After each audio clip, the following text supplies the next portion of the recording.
Sweet. Yeah, did you guys see the Jay Feely, the old kicker, the prom photo that he posted? No, I didn't see that. Nope, nothing. All right, so he tweeted, Jay Feely, the old kicker, wishing my beautiful daughter and her date a great time at prom. Hashtag bad boys. I don't know if you can see it right now. Was that the gun? Yeah, he's got a gun. I did see that. The boy, he's got some nice wavy hair, and his daughter's pretty. Yeah, his daughter, I don't know how old she is, but she's, yeah. She's a draft and follow. It's draft season. Yeah. Too much, not enough. He's getting shit for it now. Is it wrong? Just holding is that just like a handgun he has in his hand? That's where it's cool because It's a handgun. yeah, because the other people that do these, they have they're out in the woods and they have shotguns, but he's got a handgun. That's why I think this one's good. It'd be better if he just held the gun up to his head as he did it. Whoa, that's a little next level. That would be intense. Is this the coolest thing? Oh, go ahead, Zach. That'd be a little much if he was holding a gun to his head, I think. Right. This is probably the coolest thing he's done, though, since I think it was a bowl game or conference championship game where the kicker missed the field goal and he was announcing the game and he went on about how the game was tied and the field goal was made and it was clearly missed. Did you guys remember that? Yeah, I do remember that. Yeah. Oh, that was amazing. Yes. So Jay Feely right now, if I'm taking like a off the wall, like some sort of draft, he's my number one. But unlike Jay Feely's gun, let's get loaded.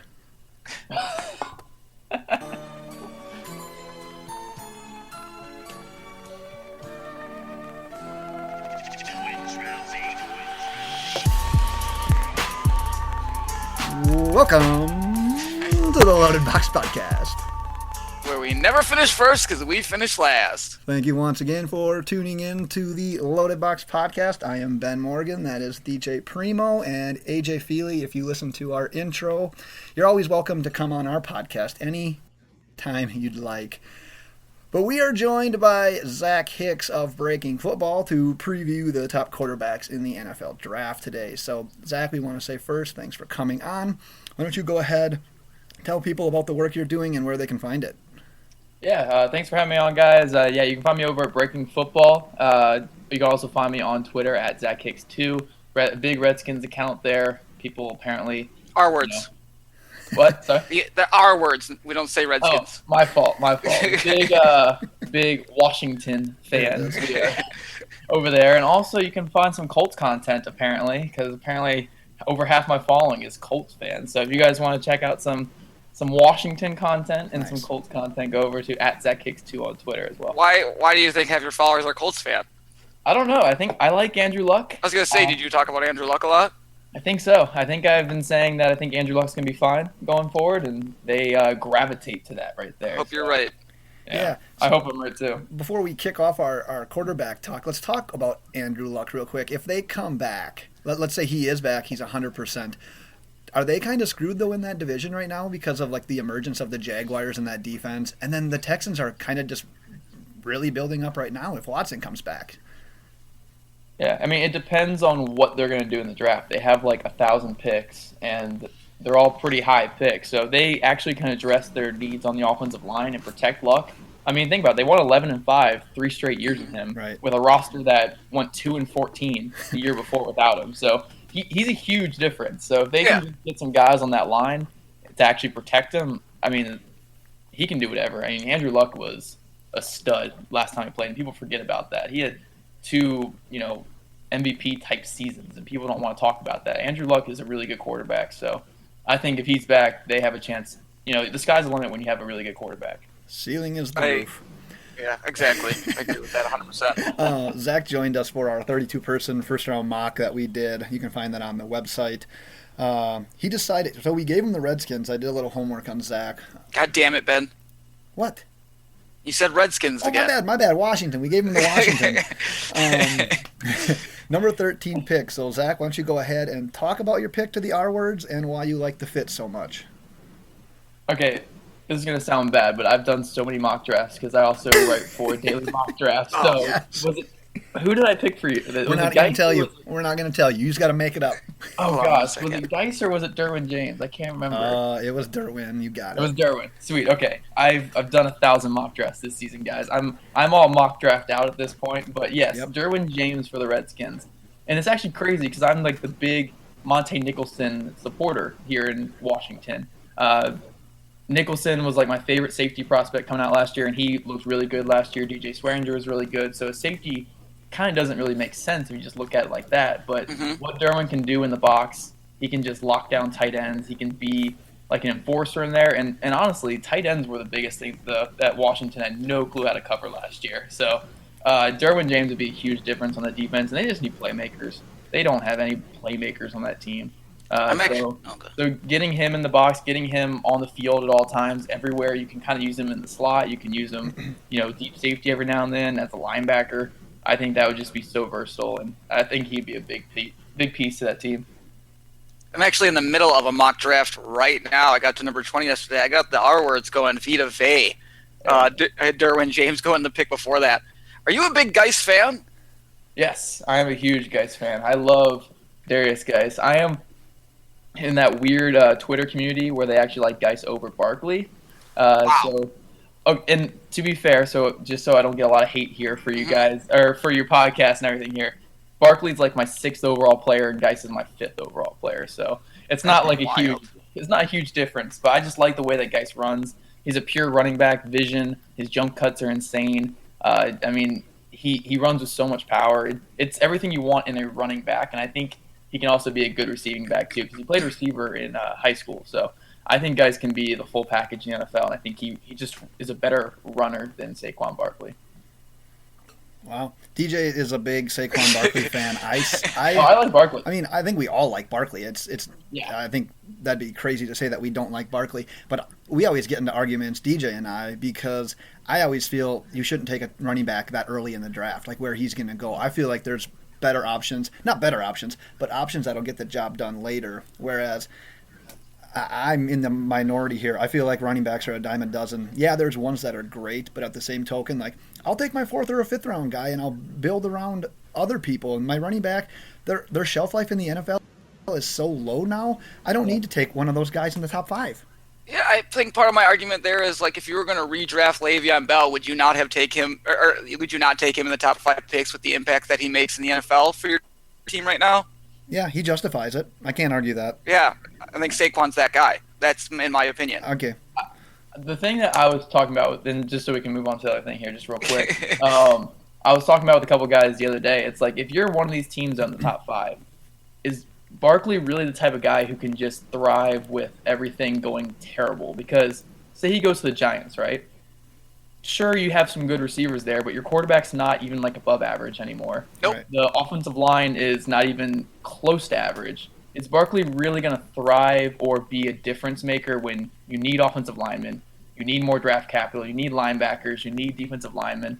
And I like Barkley a lot. I think he can be a difference maker. If he goes to a team like the Bucks, for instance, I'm fine with that. I think he can be a difference maker for a team like the Bucks. But for like the Giants or the Browns, I just don't see it. I think that he needs more help because he's not as great as a runner as some other prospects like Zeke, for instance. Just because I think he likes to bounce a little bit. He's not the strongest at the contact point, and it kind of hurts if you don't have a good offensive line and a good quarterback. So like the Bucks, for instance, I'm fine, but the Giants, and I know the Giants are going to take him because they're insane. The Giants is a little too rich for me. Yeah, I think Zach's been reading my diary.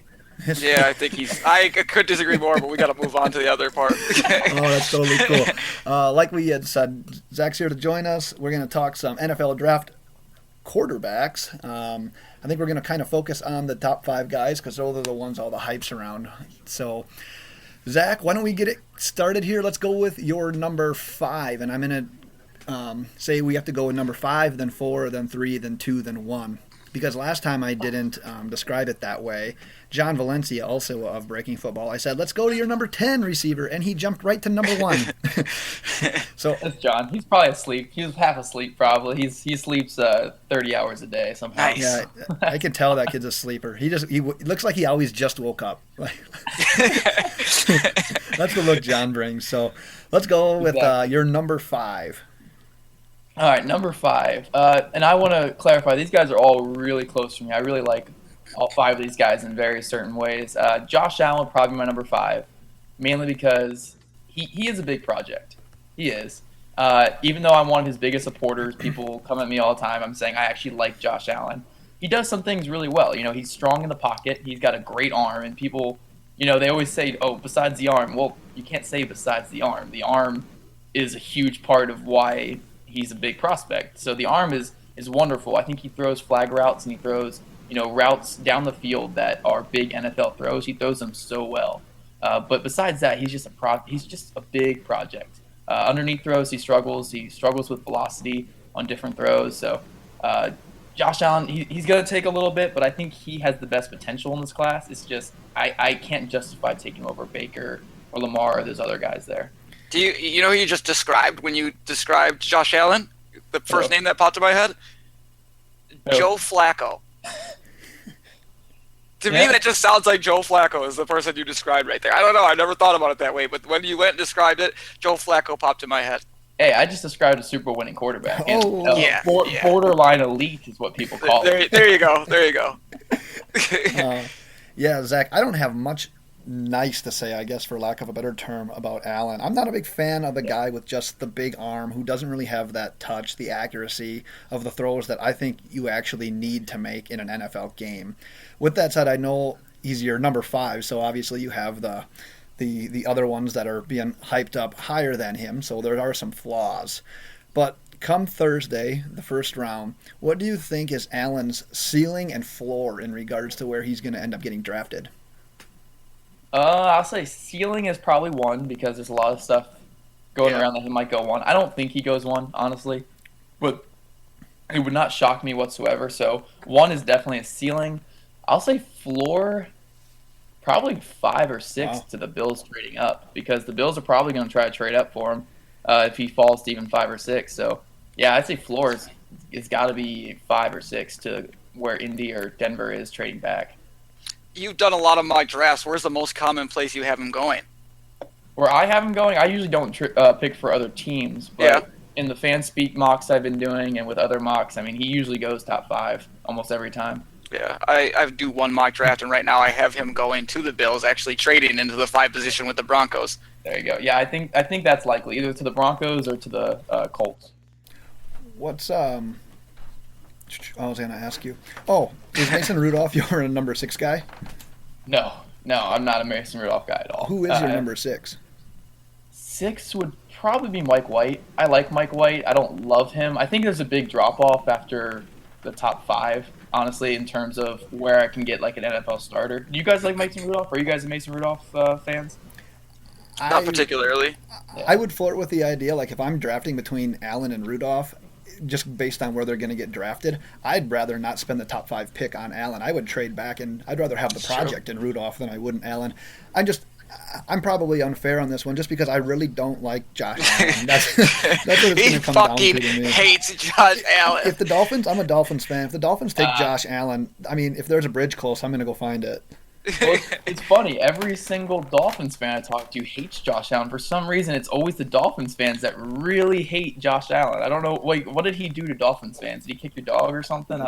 We're idiots. I feel like Dolphins fans have seen so much bad that they just expect, like, Josh Allen's the lowest prospect of the 5, and they expect it to be the guy that they take. Or they watched Jay Cutler last year. That's probably what it was. Or that's it. Maybe we're so used to seeing bad quarterbacks, we see Josh Allen and we're like, what the hell is this? We just don't have time for that. Like, get him out of here. Nice. All right, Zach, let's go on to number 4. Oh, okay. This one's tough for me. I think on a pure talent, I'm going to go 4 is Lamar Jackson, but I'm really close here with him and Baker. I just think spoiler alert. I like this guy's rankings. Yeah, I just think Lamar Jackson, what he brings to you as a runner, you can't deny it because it's so rare. It's better than, even RG3 when he was coming out. Right. I'm a Redskins fan, so I saw that firsthand, unfortunately and fortunately. But our words, please. Yeah. But yeah, Lamar Jackson, his running ability is unmatched. You basically get a top 5 running back in this class, but he can also throw the ball a bit, and that's crazy. So you have to look at that when you look at him. But a question that was posed to me the other day is, if you take away his running ability, where would you take him as a pure passer? And as a pure passer, probably like the 4th or 5th, because he's a project there. He has a really poor base. He just flicks the ball out of his hand. He doesn't really follow through on his throws, and he struggles with throws down the field. he can throw a skinny post beautifully, and people will show you those gifs and those highlights of his skinny post, 10 times a day and say, oh, look, he can throw it perfectly down the field. But if you're trying to throw it outside the hash, you're trying to push a C route, you're trying to push a flag, he's going to overthrow it, he's going to miss throws, and his velocity on short passes is all over the place too. He'll hit a slant and stride one throw, and the next one he'll throw it behind the guy. So he's a work in progress as a passer, but if you want to develop an offense around this guy, I feel like he could be like the rookie of the year. He could be a good quarterback. You just have to develop your offense around him. Kind of like, honestly, what the Redskins did with RG3. They made a whole offense for him. We'll bleep that out. Yeah, we'll bleep that out. Yeah, bleep out RG3 and Redskins. He's the other R word. RG3 is the biggest curse word I said here. So, right. But yeah, I mean, you have to develop an offense around him, not to the extent of RG3, because RG3 is even more limited than him. But you have to go into it with that mindset, I think. Just to give you an idea of where we're at here, because I know you guys have both said your favorite teams, I find this hilarious talking about quarterbacks because being an R-Words fan, you're kind of looking at quarterbacks. Being a Dolphins fan, he's looking at quarterbacks as well. He likes, talking about them as Ben does. And I'm a Packers fan. So this is just kind of fun for me. Oh, gosh. Yeah, super. I know. Insufferable. Unbelievable. You always find a way to wiggle Aaron Rodgers into every single podcast. I just had to. I think this is entertaining. I love it. Unbelievable. Yeah, I will say Aaron Rodgers is the greatest thing I've ever seen throw a football. So, I mean, I love it. Should have seen me at Vikings training camp last year, but I regret. That was good. I'll give you that one. Zach, I don't like the fact that I'm more confident in Jackson as a runner than I am as a thrower. So, yeah, give me a reason why he could be the quarterback who relied on his legs in college, who actually ends up succeeding at the next level. When we've seen a lot of first-round picks fail, Vince Young, RG3, Tim Tebow, what's it going to be for Lamar Jackson? How can he separate himself?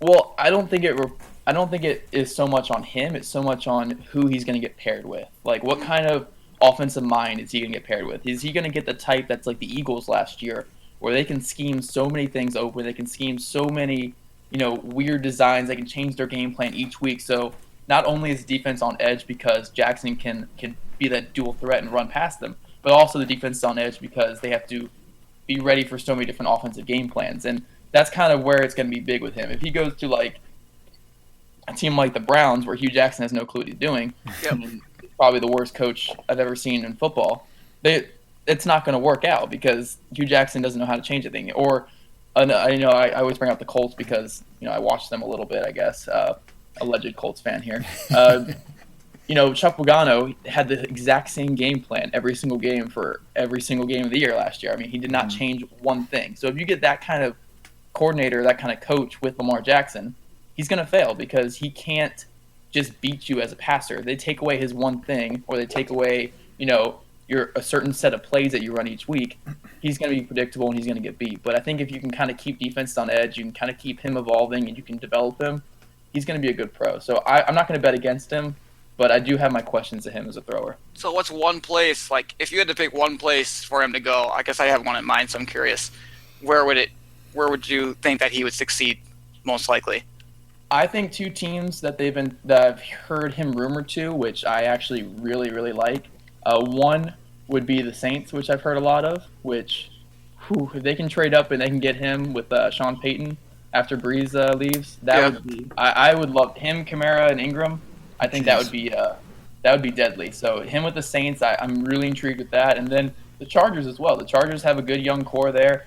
I mean, you'll have a defense that is already one of the best in the league, along with Keenan Allen, a young Mike Williams. I mean, that would be those would be two good places he can go. He can learn. He can develop his he can develop his mechanics a little bit because they are really poor, and he can sit behind two Hall of Famers. So those are the two places I like him best. I was considering the Arizona Cardinals as a place with them, matching him up with David Johnson. Obviously, they have to get another wide receiver out there, but I thought that would be a good landing spot for him. Yeah, I like it too. I mean, David Johnson's the top 2 or 3 back in the NFL and healthy. So, I mean, if you have all the attention on David Johnson and then you have to worry about Lamar Jackson beating you with the legs, I mean, that's another good fit for him. Alleged narcolept John Valencia in our NFL draft paired him up. He fell to the Jaguars, and I loved that pick. Shit out of here! If he's that late, do you think it's worth the Jaguars taking him at that point, or would you think that they should try to focus on a different position and sit fine with Bortles? Oh God! Did you just say sit fine with Bortles? I mean, that sounds terrible Agreed. to me. I mean, we can all agree here, right? That was one of the worst signings of this offseason. Nope. DJ is I a love me Bortles some Blake truther. Bortles, baby. He's about to go get to the Super Bowl this next year and just shut everybody up real quick. No, If they get to the Super Bowl, it's not because of him. It's No, Exactly. he's about to. Shit, they almost made it to the Super Bowl because of him. because of him. He had a couple of decent throws in that game, but besides that, the whole season was not much at all from Love Blake me some Blake Bortles. Bortles. Man, I can't stand Blake Bortles. Yeah, if he's there, I don't know how you pass up Lamar Jackson. Even if you're just going to sit him behind Bortles for a year, or I don't know, just don't go forward with Bortles as your plan. bingo. Like, think of the future. Yeah, dude. See. Me and Zach have been talking on the low, We'll DJ. see. I'm sorry. We'll see who wins this one. I'll talk to you guys in a couple of years, and Bortles got 2 Super Bowls Bold statement. appearances because they'll lose to Aaron Rodgers. But yeah, Oh wow, nice. Well, let's go on to number 3, which is Baker Mayfield. Yes, spoiler alert there. Baker Mayfield is my number 3 guy. I really like Baker. I think he's got a beautiful mechanics, short, really compact throwing motion. I think what he can do in the pocket is probably unmatched in this class. He just maneuvers in the pocket so well. He sets up blocks really well in the pocket like he's an actual runner. And I think he's got good velocity on his throws because I think he maximizes the velocity he can get because I don't think he has a super strong arm, but he maximizes it by doing everything right. Stepping into throws, setting his feet, pushing the ball downfield. He really pushes it. So I think he does all that really well. The reason why he falls a little bit for me, and it's just if I was a GM, I don't think I would draft him. I've just heard so many things about him. When I was down in Mobile this year as a credentialed writer, we heard so many things of him being like a diva. He apparently, like John Elway, had to call him and basically beg him to come to the Senior Bowl because he didn't want to compete against Josh Allen. Apparently, he required a security detail, and then all the security detail guys quit after a couple days because they hated him. So this is just stuff I heard from a couple of guys down there. I don't know if it's all fact. I can't really prove all of it yet, but I just it turns me off some of the stuff he does. But you can't deny the talent on the field. He just makes plays. He finds a way to win. And if I'm a team desperate for a quarterback, I'd probably take him. It's just, I don't know. If it came down to some of these other guys, it'd be hard to justify that guy as the face of my team because I just feel like there is some risk involved with taking him. So my biggest worry about Baker Mayfield, that is, is he has such huge windows to throw into. Yeah. Such huge windows to throw into because of the scheme that they ran and the defenses they were playing against. And I'm scared that once he gets into the NFL and those windows close and they're a lot faster, that he's going to panic, bail out, and then make those mistakes where you see him throw off his back foot and make some wild throws. That's my worry about him in the NFL. What are your thoughts on that? No, I completely agree. I mean, I think the NFL, I think he's going to have the hardest transition of all, because I don't think Lamar Jackson, I don't think Mason Rudolph, right, those guys will start. I think him, Darnold, and Rosen will probably be starters in the NFL year one. I think Mayfield will have the roughest time because it's such a big difference going from the Big 12 where the Big 12 you can literally just throw up jump balls, which we saw Mason Rudolph do. Mm-hmm. You can just throw up jump balls with your noodle arm 40 yards down the field and guys will make plays for you. I mean, You can't do that in the NFL unless you were Deshaun Watson last year with the Texans. But yeah, it's going to be a big change for him. He can't really do the things you were doing in the Big 12. Players are not going to be that open. So I do think it will be a tough adjustment for him. In a few hours here, I have one of my wedding classes with the priest. Oh, and when I go meet with him, I'm going to ask the priest to pray for both of you. Because I think this is where you're wrong on Baker Mayfield. Because as DJ knows, I am a huge Baker Mayfield fan. And if my team were to take him, like whoever's with me at that bar is getting beer and a shot. Like it's going down. That's my favorite guy in the draft. And I said on our last podcast, like when you. But you're a Dolphins fan, so I feel like it's going to be a bad decision no matter what. Everything is going to blow up in my face. I'm aware, but let me win the offseason, damn it. Just let me have it. Okay. Vita Vea for the Dolphins. We're already locking that one in right there. You go. Oh. I was saying about Mayfield, though, like he checks all the boxes for me besides the prototype height. So, Yeah. Zach, I wanted to ask you, outside of height, because I think that's one of the bigger concerns, and that in the off-field stuff. Let's set that aside for now. Where do you think Mayfield is most likely to struggle the first time he sees game action? Let's say he gets picked number 3 to the Jets, and he does end up starting at some point. Where's he going to struggle the most as a rookie, or the first time he plays? I just think it's going to be with anticipation throws. I don't think he doesn't throw with anticipation. You see it in college. He can lead players. He can throw them in open lanes. I just think you have to do it at such a different level in the NFL than what he did at Oklahoma. Kind of what like DJ said there. It's just there's not going to be that many open guys, and I think that's going to be a tough adjustment. I'm not saying he can't adjust to it. I mean, when you watch Baker, I mean, he can. There's nothing on the field that I don't think he can do. I think he can do it all as an NFL quarterback, and you know what? I do believe in his ability on the field. It's just it's going to be a little bit of an adjustment because there's not going to be as many open plays. There's not going to be that many guys bailing him out, especially if you go to the Jets. And, you guys have watched the Jets before. They had a good season last year, but that was like with 5 wins. So they're not going to be bailing him out. So it's going to be a tough adjustment for him for sure. I saw the replay of him trying to get away from the police in that one off season. I am a little bit nervous about his escapability. He only had like 1 or 2 steps before that policeman took him down. A little concerning to me. If you can't outrun a policeman, I don't know how you're going to outrun a linebacker or someone. How quick are you guys when you have that much? Like, I'm pretty sure he had a lot of alcohol in him, though. So I'm how faster. quick can you guys? Yeah, I'm sure I might be the best player in the NFL when I have that many drinks. I think you just feel faster. Like you just feel like you're on top of the world, but we're probably actually in slow motion. I wouldn't even run away. I would just drop spin moves and jukes on him. I would have laid down. I'd be like, all right, just take me. Take me. Take me. You got me. Nice. All right. Well, these are the ones we haven't spoiled yet. Number 2 and 1. So let's go on to number 2. Number 2, I'm going to go with Sam Darnold here. Yes! I think. I'm cheering for it. Standing ovation. I really like Sam Darnold. I think a lot of people are they're judging a little too hard on the interceptions and fumbles, which again, there are problems. Obviously, you don't want a guy who throws a bunch of picks. But Matt Ryan threw a lot of picks last year. Jameis Winston threw a lot of picks.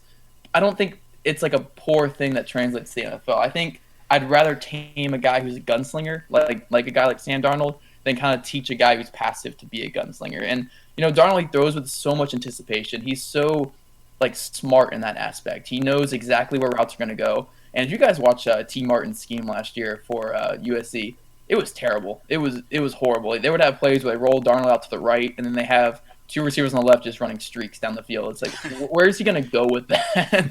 So it was a terrible scheme, and he did the most he could with it. And I really do think the bad offensive line kind of made the stats look bad. But yeah, he throws with so much anticipation. He's so smart as a passer. I'm going to take my chance with that. I do think he needs to clean up some of his mechanics a little bit. And I don't think the throwing motion is as huge of a problem as some people say. I mean, it's definitely not preferred, but the ball still comes out with good velocity. So it's not a big problem for me. So yeah, if I need a guy who I can trust to kind of come in, be the face of my franchise, develop into a good, smart quarterback, I like Sam Darnold a lot. Go for it, Ben. Oh, he answered my question already. So yeah, he kind of did. Yeah, you really crushed that. You knocked that one out of the park, Zach. You should have just dropped the mic and walked off after that one.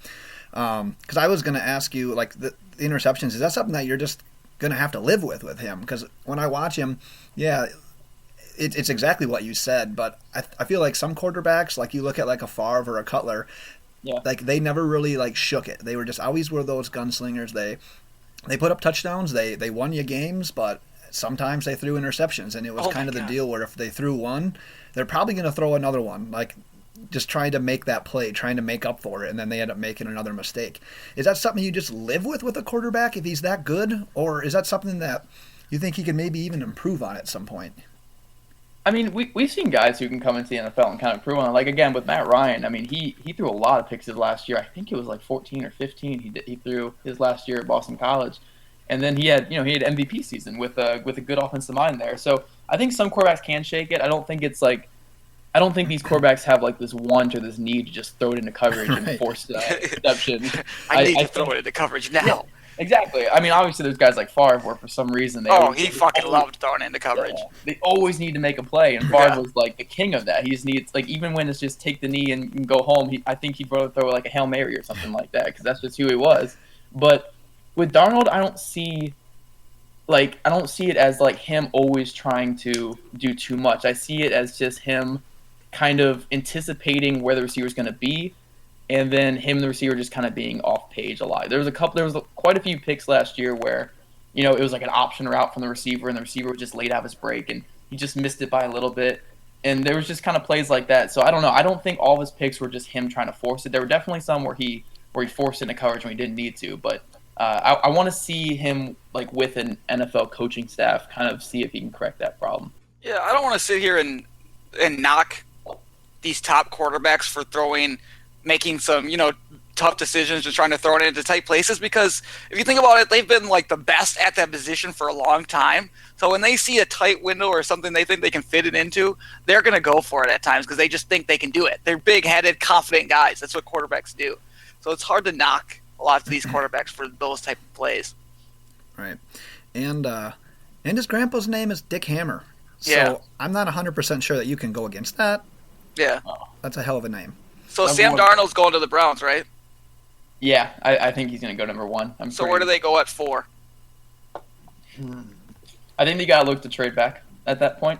Unless you really love Chubb or really love Barkley, I think trade back would be the best, because the Bills are stupid. They want a quarterback. The Dolphins might be stupid and want a quarterback too. So one of those teams are going to want to jump up there, and they're going to throw you a king's ransom when you already have so many picks. You can just trade back into the first round. Right. Honestly, I mean, they could walk away with 3 or 4 first round picks in this draft alone if they wanted to. So, I would try to trade back, but if you really love Chubb, you really love Barkley, it's hard not to pull the trigger, because if you see them as blue collar guys, there's not many of those in each draft. So, if you really like those guys, take them. But other than that, you got to look for the king's ransom. Nice. All right, well, let's go on to the top guy. I'm going to assume that it's Josh Rosen. Yep, it is Josh Rosen. I was going to say Mason Rudolph, but you guys maybe switch it up. Yep, Josh Rosen, I'm not going to throw out that he's the best prospect I've seen since Luck, because we hear that every single year with a quarterback, and just like we hear it with Barkley, the best running back since, AP and stuff like that. We hear that every year. But I really like Rosen in this class. I think he's got the cleanest mechanics I've probably ever seen for a quarterback. I mean, it's so smooth. It's like watching like artwork right there. It's just exactly what you want to see from mechanics. And he always finds a way to set his base, to, follow through perfectly. It's really weird, because it looks like a video game, how it always kind of goes through perfectly there. And I don't think UCLA did him any favors last year, especially with, his best 2 players. I was saying this last night. His best 2 players that we're talking about for this NFL draft are his left tackle, Colton Miller, who is one of the worst left tackles I've ever seen in pass protection, and Jordan Lasley, who has backwards hands. So I don't understand why these guys are draftable guys. But those are his top 2 players he had last year. But yeah, Josh Rosen throws in anticipation, which you always want to see from a prospect. He can make every throw on the field.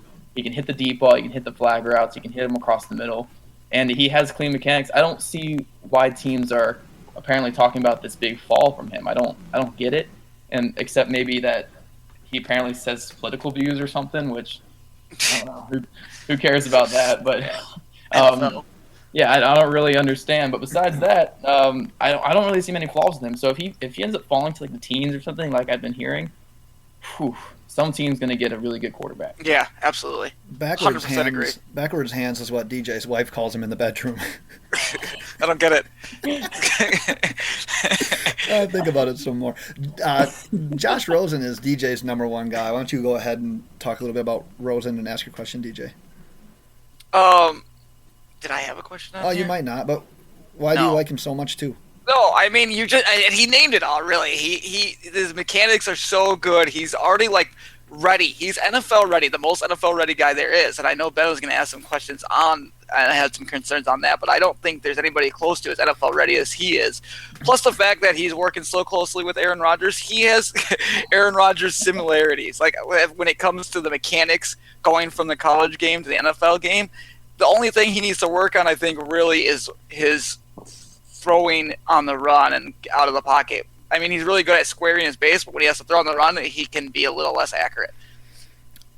But I was going to... I don't know what you think about that. What I was going to ask you, Zach, was Rosen's frame, and DJ gives me shit about this because that's probably my biggest knock on him. It's hilarious. When I look at him, like, I love what I see. He's probably my quarterback 2 behind Mayfield, and I was telling DJ before we started, like, he could easily be my quarterback 1. I'm a big Rosen fan, but I get nervous when I see his physical makeup because I literally think that a defender coming off of the edge, like, untouched and they don't see him, he could kill him. Like, Josh Rosen could just die. No, I get the concern. I mean, honestly, he weighs the same as like Darnold, but he does not. It's not like the same build. Darnold's like this big husky dude, and you can see it in his face, you can see it in his body. Where Rosen is kind of a different build. It's a slender type build, and I'm not too concerned about that. But when you throw in that he has had injuries, like he's had the shoulder injuries, had the concussions, it does kind of throw a little pause there, but. I don't know. I feel like with a quarterback, they just don't get hit that much unless you really have a bad offensive line. They don't get hit that much to where I'd be terribly concerned about that. But it is something that kind of gives you pause, when you see all that injury history already.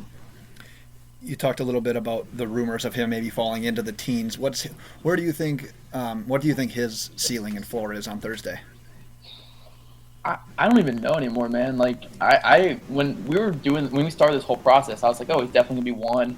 And then when the Browns apparently didn't even have him on their board, I was like, okay, probably 2 to the Giants or something like that.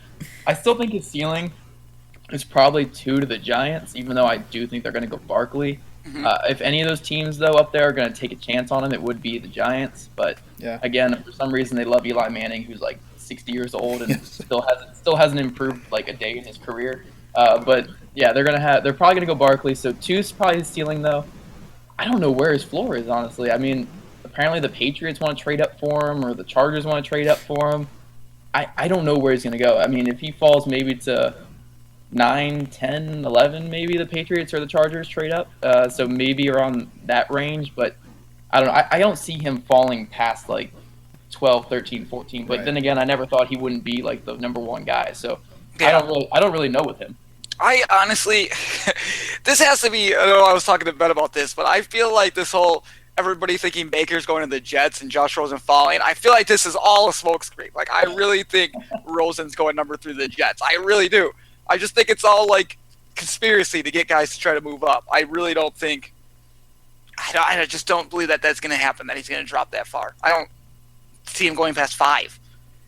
Yeah, honestly, I don't really know. Like, honestly, I've been so confused by all these Rosen things that keep coming out because, honestly, when I watch all these guys, I like a lot of these quarterbacks. It's probably the best quarterback class I've seen in my 3 or 4 years of watching quarterbacks. But I don't understand. Like, Rosen would be by far and away my number 1 guy. I don't have these other guys close. Wow. Yep. And I like Baker. I like Darnold. But Rosen's so easily my guy.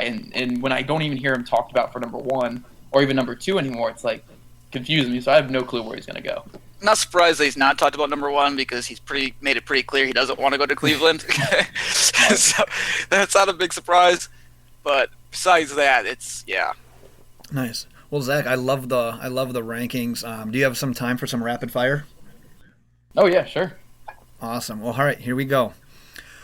Which team is most likely to trade up and grab a quarterback in the first round, and who do you see them trading? Like, which team is it going to be?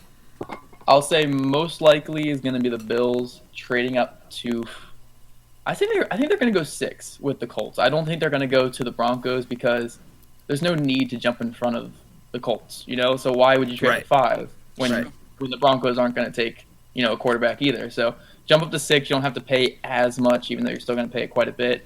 But yeah, I think they're going to jump to 6 probably for like picks 12, 23, and probably another second rounder. Damn, get in the hall. All right, number 2.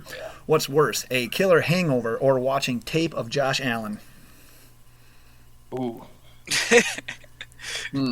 I usually get plastered when I'm watching Josh Allen. So the hangover comes the next day.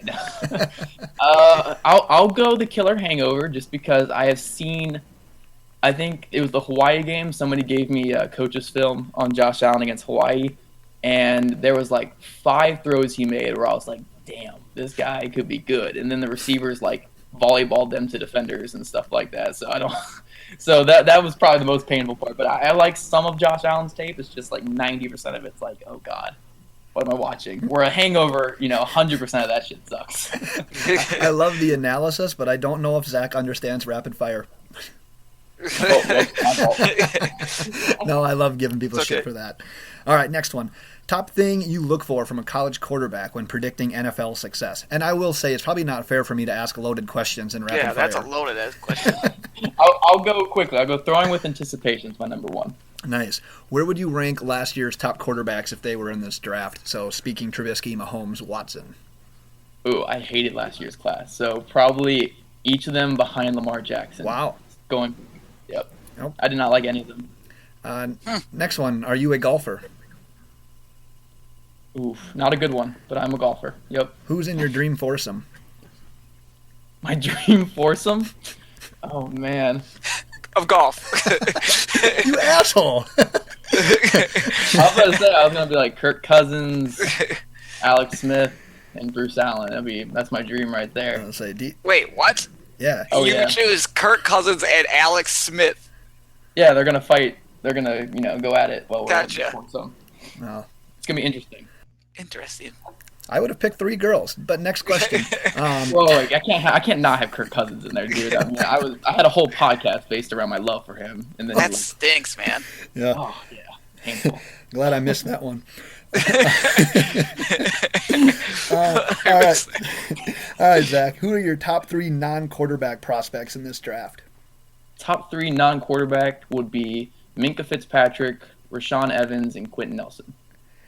Top 3 least favorite non-quarterback prospects expected to go in the first round. Colton Miller. Yeah, clearly. It's Colton Miller's number 1. I'll go with who's expected to go in the first round. I don't like Davenport as much. Sure. Trying to think of another one. Shit. Oh, any of the tight ends, just any fucking Okay. tight end. Like Any tight end. Yeah, 0 tight end strategy. There it is. Gesicki or Hurst or any of those guys. Yeah. Nice. Apparently we do this with every guest. We like to give football guys a chance to make fun of soccer, so go ahead. Oh, I hate soccer. It's so boring. It's just like I feel like I'm just watching like guys pass the ball around for like 3 hours and then nothing happens, and then some guy, when they actually kick it into a net, they just rip their shirt off. So Yes. I don't know about my feelings when I'm watching soccer. I'm just watching these Hispanic dudes flip around and take their shirts off and stuff. I don't know. Yeah, so that's exactly what I was looking for Perfectly out of said. this question. Perfectly said. Over under 4 trades in the first round. You know what? This offseason's been so crazy. I'm going to go over. Quarterback with the biggest fantasy football impact as a rookie. Oh, easily Lamar Jackson, just because the running. Yeah. Just because the running. And last and certainly not least, a question inspired by the narcolept. Weird or not weird to share earbuds with another person? Oh, I'm not sharing it with the narcolepsy, obviously. Depends if I know the person well enough. I mean, that's a big step in our relationship right there, is sharing earbuds. I mean, I would never do that unless I really cared about somebody. That's So. big. DJ, do you and Aubrey ever share a toothbrush? Never. Never? Disgusting. Zach, where do you fall on the toothbrush sharing with a significant other? Gross. That's gross. My brother and I accidentally shared a toothbrush for like a week. We had like a toothbrush that was like a similar color, and for like a week, I saw him brushing with it one morning, and I was like, "Dude, that's my toothbrush." She's like, "No, it's mine." That's awesome. Luckily, he brushes only like once a week, so I mean, it wasn't Nice. too disgusting. Well, if he only brushes once a week, it was probably even more disgusting if True. you think about it. Oh, no, dude, I've gotten over it. Don't put that back in my mind. Just wanted to say. He just got over it. Now he re-brought it back up. God I'm damn so it, glad that came out. That was fantastic. Nice. DJ, any other thoughts? Nope. All right. That was good. Fair enough. Well, we'll wrap this up quick. As always, tweet any questions you'd like answered on the podcast at Loaded Box. Check out our website, latest blogs, fantasy rankings, mock drafts, loadedboxpodcast.wordpress.com. Next episode, I don't know, but it'll be the best one since this one. And we're available on iTunes Store by searching Loaded Box. Subscribe, rate, and review. So thanks again to Zach for coming on to the podcast. We had a good time. We'll definitely have to do it again sometime. Oh yeah, for sure, guys. Thank you for having me on. Sounds good. Give him a Appreciate follow on Twitter, and that's all I got. DJ, why don't you send us out? Bye.